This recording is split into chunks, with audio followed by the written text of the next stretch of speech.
I wrote my dad a letter once, never sent it. It's still folded up in my desk drawer, underneath a pile of old homework I never turned in. Let me back up. My name's Jordyn. I was 16 the year everything in my house went quiet. Not peaceful quiet, careful quiet. The kind where everyone tiptoes around a subject so big, nobody dares say it out loud. My mom left when I was 12. My dad never talked about it, not once. He just worked. Double shifts at the auto shop, came home smelling like motor oil, ate dinner in silence, and went to bed before I even finished my homework. I used to think he didn't care. I was wrong. But it took me a long time to figure that out. My sister Nina picked up the slack. She was 19, working retail full-time while going to community college part-time, and somehow she still made sure I had a lunch packed every morning.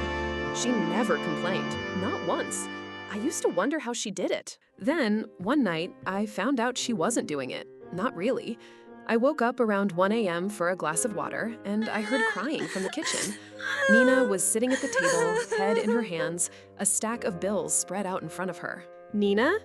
She jumped, wiped her face fast. "Go back to bed, Jordyn." "What's going on?" "Nothing, it's fine." "Nina?" She finally looked up. "Dad's behind on rent, 2 months behind. I've been covering it with my paycheck, but I can't keep doing both, rent and school. Something's gotta give." I didn't know what to say. "Does Dad know you're doing this?" She laughed, but there was no humor in it. "Dad doesn't know anything. He just goes to work and comes home. I don't think he even realizes I dropped a class last semester." That hit me harder than I expected. My dad wasn't ignoring us because he didn't care. He was drowning. And so was Nina. And I hadn't noticed either of them going under because I was too busy being angry that nobody talked to me. The next day, I wrote him a letter. I wrote everything I never had the guts to say out loud. That I missed the way things used to be. That I noticed he stopped smiling. That I was scared he was disappearing, piece by piece, the same way Mom did. I wrote that I loved him. That I forgave him for the silence, even though I didn't fully understand it. I finished the letter, folded it, put it in an envelope with his name on it, and then I didn't give it to him. I told myself it was because the timing wasn't right, because he was tired, because I didn't want to add more weight to what he was already carrying. The truth? I was scared he wouldn't say anything back, that I'd hand him my heart and he'd just nod and go to work. So the letter sat in my drawer. Weeks passed. Then one Sunday, Dad didn't go to work. First day off in what felt like months. He found me in the kitchen and just stood there for a second, like he was working up to something. "Nina told me," he said, "about the bills, about the class she dropped." I froze. "I didn't know," he said, and his voice cracked in a way I'd never heard before. I've been so focused on just surviving that I stopped seeing what was happening right in front of me. I didn't know what to do, so I just stood there.